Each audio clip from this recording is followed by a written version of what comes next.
एक जमाने में इंसान, ऋषि, मुनि, सिद्ध और देव, ये सभी किस्म के लोग धरती पर एक साथ ही रहते थे और सब चीजों के ऊपर सबका अधिकार था। सब लोग मिलजुल करके रहते थे। पर करीब करीब सभी सभ्यताओं में एक दौर तो पूरा होता है इसका। ऐसा नहीं है कि बाकी सभ्यताओं में ये पहला दौर पूरा मैथ्स से लेकर के साइंस, फिलॉसफी, नेचुरल फिलॉसफी कठिन विद्या है। इतनी कठिन विद्या है कि आपको जान के आश्चर्य होगा कि प्रॉपर लॉजिक यानी सही लॉजिक, सही तर्क का विकास विद्वान लोग ये कहते हैं कि सिर्फ दो सभ्यताओं में हुआ है। एक यूनानी सभ्यता में और दूसरे अपनी भारतीय सभ्यता में।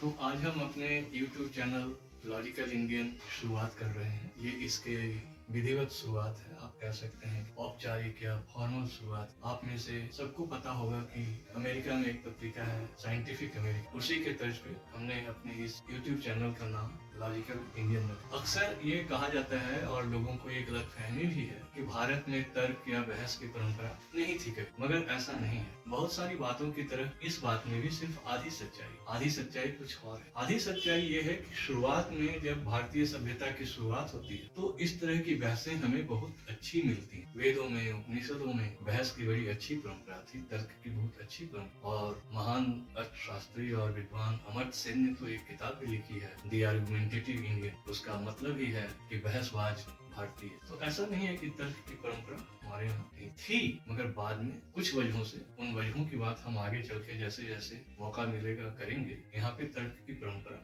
वाकई खत्म हो गई। तो उसी को शुरू करने के ख्याल से एक बार फिर से तर्क को भारतीय जनजीवन में, खास करके हिंदी पट्टी में, उसकी सही जगह दिलाने की ये कोशिश होगी। और इस कोशिश में हम सिर्फ लॉजिक को नहीं, तर्क को नहीं, विज्ञान को, फिलॉसफी को, गणित को, सबको शामिल करेंगे यथासंभव, हर समय जहाँ जैसी जरूरत हो। तर्क की शुरुआत कैसे होती है इसके बारे में बहुत ही कुछ गंभीर बहस नहीं है। सभी जानते हैं कि अंग्रेजी में लॉजिक शब्द जो है ग्रीक भाषा के लॉगोस से आया, जिसका अर्थ होता है भाषा, बोलना। यानी जिस तरह से ग्रामर, व्याकरण हमें सही तरीके से लिखना, शुद्ध लिखना, पढ़ना और बोलना सिखलाता है, लॉजिक हमें सही तरीके से पढ़ना, लिखना और बोलना सिखला। अब शुद्ध और सही में फर्क क्या है? फर्क ये है कि जैसे मैं आम खाता हूँ, एक वाक्य है, इसका एक अर्थ भी, और ये व्याकरण की दृष्टि से शुद्ध भी है, ग्रामर के हिसाब से सही भी है। मगर आम मुझे खाता है, इस वाक्य में भी ग्रामर के हिसाब से कोई खराबी, व्याकरण के हिसाब से यह वाक्य भी उतना ही शुद्ध है जितना कि ये वाक्य शुद्ध है कि मैं आम खाता, मगर ये वाक्य गलत, आम मुझे खा नहीं सकता। तो ये तमीज हमें लॉजिक से आती है। इसलिए लॉजिक हमें शुद्ध बोलना नहीं सिखलाती है, सही बोलना सिखा, जिसका कुछ अर्थ। तो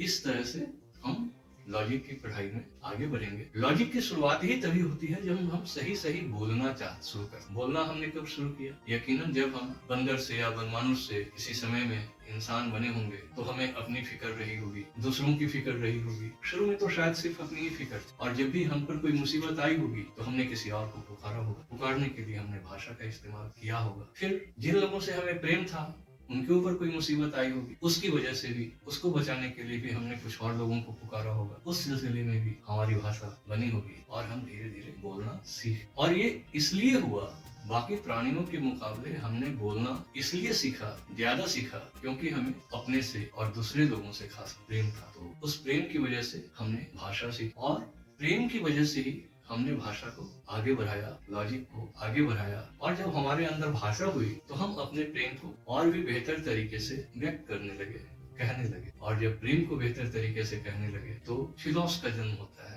यानी प्रेम। ग्रीक भाषा का शब्द फिलॉस है, जिसका मतलब होता है प्रेम। फिर जब प्रेम बढ़ा तो एक दूसरे की सुरक्षा के लिए, हिफाजत के लिए हमें ज्ञान की भी जरूरत पड़ी। तो फिर हम ज्ञान की तरफ बढ़ गए। ज्ञान को ग्रीक भाषा में सोफोस कहते हैं। सोफोस का अर्थ ज्ञान होता है। तो लॉजिक से प्रेम की तरफ, प्रेम से ज्ञान की तरफ हमारी ये यात्रा चली। पूरी दुनिया में हर संस्कृति में ये यात्रा कमोबेश कुछ आगे पीछे करके यहाँ तक आती गई। मगर कुछ सभ्यताओं में ऐसा हुआ कि फिलोस और सोफोस दोनों मिलकर फिलॉसफी बन गए, और उससे भी आगे जब ज्ञान की बात चली तो लोग ध्यान से सारे काम करने लगे, पढ़ने लगे। और तब फिर मैथेसिस या मैथमेटिक्स का जन्म होता है, गणित का जन्म होता है। क्योंकि जब आप प्रेम करते हैं उसके लिए फिर आप ज्ञान हासिल करते हैं, तो उस ज्ञान को रखने के लिए, उसको सिलसिलेवार तरीके से सजाने के लिए आपको गणित की जरूरत, और गणित में भी तर्क का ही इस्तेमाल। तो फिर उधर गणित की तरफ चले गए, और गणित से फिर विज्ञान की तरफ चले गए। ये सफर करीब करीब सभी सभ्यताओं में एक दौर तो पूरा होता है इसका। यानी लॉगस से फिलोस, फिलोस से सोफोस और सोफोस से मेथेसिस या मैथेमेटिक्स। यहाँ तक का सफर करीब करीब सभी सभ्यताओं में पूरा हुआ। मगर उसके बाद कभी कभी ऐसा हुआ कि बहुत सारी सभ्यताएं दोबारा से मिथोस की तरफ लौट जाती हैं या थियोस की तरफ लौट जाती। सबसे पहले इंसान जब पैदा हुआ था तो मुंह से अपनी कहानियां सुनाता था, बैठ कर एक दूसरे को कहानियां सुनाता था। उस जमाने में मिथक बने और मिथक से आगे बढ़ के तर्क तक आए, तर्क से आगे जाकर के ज्ञान तक और फिर गणित तक आए। मगर उसके बाद बहुत सारी सभ्यताओं में ऐसा हुआ कि मैथमेटिक्स के बाद और थोड़ा बहुत विज्ञान तक जाने के बाद वो फिर से थियोस में यानी देवमालाओं में, देवताओं में खो जाते हैं और वहां से फिर उनकी वो ज्ञान यात्रा खत्म हो जाती। तो जो लोग कहते हैं कि कुछ सभ्यताओं में ज्ञान का या लॉजिक का विकास नहीं हुआ, उसकी वजह यही है कि ये पहला दौर पूरा होने के बाद उसे आगे बढ़ा पाना कई सभ्यताओं में बहुत सारी वजहों से संभव नहीं हुआ। और उन बहुत सारी वजहों में एक वजह धर्म था, क्योंकि मिथोस से लॉगस, लॉगस से फिलोस, फिलोस से सोफोस और सोफोस से मैथेसिस तक जाते जाते बहुत सारी सभ्यताएं थक गईं और एक बार फिर से थियोस में लैप्स कर गईं, देवमालाओं में खो गईं और वहां से फिर फोबोस में चली गईं, यानी डरने लगी। कुछ भी नया करने से डरने लगी। फोबोस का अर्थ डर होता है और थियोस का अर्थ भगवान होता है। क्योंकि ग्रीक सभ्यता में ये पूरा मामला काफी सिलसिलेवार रहा है, इसलिए हमने इसको समझाने के लिए ग्रीक शब्दों का इस्तेमाल किया है। बाकी सभ्यताओं में भी इन दौर के लिए अपने अपने शब्द रहे हैं, खोजे हैं। ऐसा नहीं है कि बाकी सभ्यताओं में ये पहला दौर पूरा नहीं, वो पूरा हुआ करीब करीब सारी सभ्यताओं में, मगर फिर वो उसे आगे नहीं ले जा सके कई सभ्यताओं में। ग्रीक सभ्यता के साथ सबसे बड़ी खासियत यही रही कि वो इसे आगे ले गए और आगे ले जा करके इन्होंने इसे मैथ्स से लेकर के साइंस, फिलॉसफी, नेचुरल फिलॉसफी, गणित, इन सब चीजों को उन्होंने आगे तक विकसित किया। लॉजिक को भी बहुत आगे तक विकसित किया। तो ये शुरुआती बातें हैं। अब एक छोटी सी कहानी के बाद, तो कहानी ये है कि एक जमाने में इंसान, ऋषि, मुनि, सिद्ध और देव, ये सभी किस्म के लोग धरती पर एक साथ ही रहते थे और सब चीजों के ऊपर सबका अधिकार था। सब लोग मिलजुल करके रहते थे। सारी धन संपत्ति, सारे ज्ञान विज्ञान, सारी कला साहित्य पर सबका बराबर दखल था। सब लोग मिलजुल, बहुत अच्छा माहौल था, एक तरह से जैसे कि धरती पर ही स्वर्ग था। मगर धीरे धीरे कुछ लोगों ने कुछ ऐसा किया कि उस सिलसिले को तोड़ना शुरू किया। कुछ लोगों ने जमीन पर, जायदाद पर अपना कब्जा जमाना शुरू कर दिया, धन पर अपना कब्जा जमाना शुरू किया। तो जब उन्होंने ऐसा शुरू किया करना, तो देव लोग जो थे उन्होंने उनके साथ रहने से मना कर कहा कि अब हम लोग जा रहे हैं। तो जब वे जाने लगे तो लोगों ने कहा कि अब हमारा मार्गदर्शन कौन करेगा, तुम लोग तो जा रहे हो। तो फिर देवों ने कहा कि अब तुम्हारा मार्गदर्शन ये सिद्ध लोग करें। फिर जब कुछ दिन और सभ्यता आगे बढ़ी, लोग आगे चलते गए, तो सिद्ध लोगों के तरीके से, सिद्ध लोगों के कहने से कुछ दिन तक सभ्यता चली। मगर तभी कुछ ऐसा हुआ कि ज्ञान के ऊपर कुछ लोग अपना कब्जा जमाने लगे, अपने ज्ञान विज्ञान की विरासत को दूसरों को देने से मना करने लगे। जब ऐसा होने लगा तो सिद्ध लोगों ने कहा कि अब हम भी तुम्हारे साथ नहीं रहेंगे, हम जा रहे हैं। तो जब वे जाने लगे तो लोगों ने पूछा कि अब तुम जा रहे हो तो हमारा मार्गदर्शन कौन करेगा। तो उन्होंने कहा कि अब तुम्हारा मार्गदर्शन ऋषि लोग करेंगे। फिर ऋषियों के मार्गदर्शन में कुछ दिन तक लोग रहे, चलते रहे, अपना काम करते रहे। मगर फिर कुछ दिन के बाद ऐसा हुआ कि लोगों ने कुल और खानदान के नाम पर अपने को बुरा कहना शुरू कर दिया। कुछ लोग कहने लगे कि हमारा कुल तो बहुत अच्छा है, हमारा खानदान तो बहुत अच्छा है, हमारा घराना तो बहुत अच्छा है। मगर जब ऐसा हुआ तो फिर ऋषियों ने कहा कि अब हम भी जा रहे हैं, हम तुम्हारे साथ।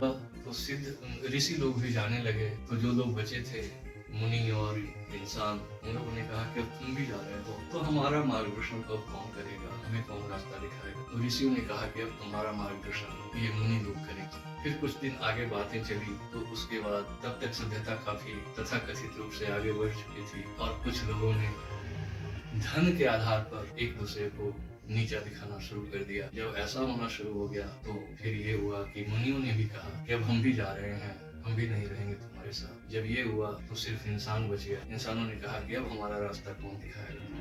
तो मुनियों ने कहा कि अब तुम्हारा रास्ता तर्क दिखलाएगा, तुम तर्क विद्या विकसित करो, तर्क के हिसाब से सारे काम करो, तब फिर से तुम्हारी दुनिया में वो पुराना समय लौट जाएगा जब हम सब लोग मिलकर के रहते थे। और तब तुम्हारी धरती ही स्वर्ग बन जाएगी, तुम लोगों को स्वर्ग आने की जरूरत नहीं पड़ेगी। और तब शायद हम लोग भी फिर से वापस धरती पर आ जाए। और तब से इंसान तर्क विद्या को विकसित करने में लगा हुआ है। कुछ हद तक तर्क विद्या विकसित कर भी ली लोगों ने, मगर हर इंसान तर्कशील नहीं बन सका है अभी तक। और तर्क की रास्ते में, तर्क के राह पर हमारी यात्रा अभी काफी बाकी है। तो ये एक ऐसा यूटोपिया है जो अभी भी बन रहा है, बनने के सिलसिले में है, बनने के प्रोसेस में है। और ये हम सब की जिम्मेदारी है कि हम इस प्रोसेस को पूरा करने में, आगे बढ़ाने में अपना अपना काम करते रहें। इसी के साथ आज का मैं ये समाप्त करता हूँ और अगली दफे हम किसी एक नई कहानी के साथ आएंगे, जिसके जरिए हम तर्क की बात करेंगे, तर्क की शिक्षा की बात करेंगे। 1 मिनट के लिए मैं रुक करके थोड़ा सा और आगे के एपिसोड में जो इसका मोटा मोटी स्ट्रक्चर होगा, बदलाव हो सकते हैं, फर्क आ सकता है। इसकी शुरुआत हम एक तार्किक विरोधाभास से करेंगे, जिसको अंग्रेजी में लॉजिकल फैलेसी कहते हैं। इस दुनिया में बहुत सारे लोग हर समय हर जगह रहे हैं जो अपने बोलने की क्षमता का इस्तेमाल करके लोगों को मूर्ख बनाते रहे हैं, लोगों को पागल बनाते रहे हैं, ऐसी बातें कहते रहे हैं जिस पे सहज लोग विश्वास कर लेते हैं, क्योंकि वो तर्क करने की स्थिति में नहीं रहते। तो इस तरह की एक लॉजिकल फैलेसी हम अपने हर एपिसोड के शुरू में और एक लॉजिकल फैलेसी अंत में बताएंगे आपको। उसके ऊपर हम एक्सरसाइज भी करेंगे, उसके ऊपर अभ्यास भी बनाएंगे और बीच में हम कोई एक कहानी आपको सुनाएंगे। वीडियो बहुत लंबा नहीं होगा, हद से हद 10 मिनट के का होगा, उससे ज्यादा का नहीं होगा, इसलिए घबराने की जरूरत नहीं है। तर्क मैं समझता हूँ कि काफी कठिन विद्या है, इतनी कठिन विद्या है कि आपको जान के आश्चर्य होगा कि प्रॉपर लॉजिक यानी सही लॉजिक, सही तर्क का विकास विद्वान लोग ये कहते हैं कि सिर्फ 2 सभ्यताओं में हुआ है, एक यूनानी सभ्यता में और दूसरे अपनी भारतीय सभ्यता में। तो उस हिसाब से हम भारतीय काफी सौभाग्यशाली हैं कि हमारे यहाँ तर्क के विकास का एक दौर तो जरूर पूरा हुआ है। अब इसके नए दौर की हम शुरुआत करेंगे। इसी के साथ धन्यवाद, नमस्कार।